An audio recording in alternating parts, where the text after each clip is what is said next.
তো হে এভরিওয়ান, আমরা তো সবসময় স্প্রিং পটেটো খেয়ে থাকি। স্প্রিং চিকেন কি কখনো ট্রাই করেছো? তো চলো আজকে রেসিপিটা দেখে নাও। তার জন্য আমি প্রথমে গোল গোল করে আলুগুলো কেটে নিয়েছি। এবার সেটাকে বাটিতে দিয়ে তার মধ্যে জল আর লবণ দিয়ে এটা ভিজিয়ে রেখে দেবো। এবার একটা পেস্ট বানিয়ে নেবো। আমি এখানে পাকা লঙ্কা ইউজ করেছি কালারের জন্য, আর আদা আর রসুন। এরপর আমি একটা বাটিতে সলিড মাংসের পিস, টক দই, সেই পেস্ট, লঙ্কার গুঁড়ো, গোলমরিচ গুঁড়ো, হলুদ, সামান্য লবণ দিয়ে ভালো করে মাখিয়ে নেবো। এবার তার মধ্যে ক্যাপসিকাম আর পেঁয়াজ কুচি দিয়ে এটাও ভালো করে মিশিয়ে এটা 1 ঘন্টা মতো রেখে দেবো। আর তারপর আলু থেকে জলটা বাদ দিয়ে একটা কাপড়ের সাহায্যে মুছে তাতে কর্নফ্লাওয়ার দিয়ে মিশিয়ে রেখে দেবো। এবার একটা ব্যাটার তৈরি করব। বাটির মধ্যে 1 চামচ ময়দা, 1/2 চামচ কর্নফ্লাওয়ার, লঙ্কা গুঁড়ো, গোলমরিচ গুঁড়ো, সামান্য লবণ আর সামান্য জল দিয়ে এটা একটা ঘন ব্যাটার বানিয়ে নেবো। 1 ঘন্টা পর মাংসের মধ্যে একটুখানি কর্নফ্লাওয়ার দিয়ে এটা মিশিয়ে নেবো। এবার যে কাঠিগুলো এখানে নিয়েছি সেটা 10 মিনিট আগে ভিজিয়ে রেখেছিলাম। এবার একে একে প্রথমে আলু, পেঁয়াজ, চিকেন, ক্যাপসিকাম, আবার আলু দিয়ে, চিকেন, ক্যাপসিকাম দিয়ে, আরো একটা আলু দিয়ে এইভাবেই করে নেব।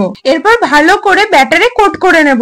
এবার কড়াইয়ে তেল দিয়ে, তেল গরম হলে চিকেনের কাঠিগুলো দিয়ে এপিট ওপিট ভালো করে উল্টে লাল করে ভেজে তুলে নামিয়ে নিলে রেডি হয়ে যাবে। তোমরা চাইলে এভাবেও খেতে পারো, কিন্তু আমি একটু সসে টস করে নিয়েছিলাম। তার জন্য কড়াই সামান্য তেল রেখে তার মধ্যে রসুন কুচি, পেঁয়াজ কুচি দিয়ে ভেজে নিয়ে সোয়া সস, চিলি সস, সামান্য জল আর কর্নফ্লাওয়ার দিয়ে এটা ভালো করে মিশিয়ে নেবে। এবার তার মধ্যে চিকেন গুলো দিয়ে ভালো করে মিশিয়ে নামিয়ে নিলেই রেডি হয়ে যাবে আমাদের স্প্রিং চিকেন। বাড়িতে অবশ্যই একবার ট্রাই করো কিন্তু।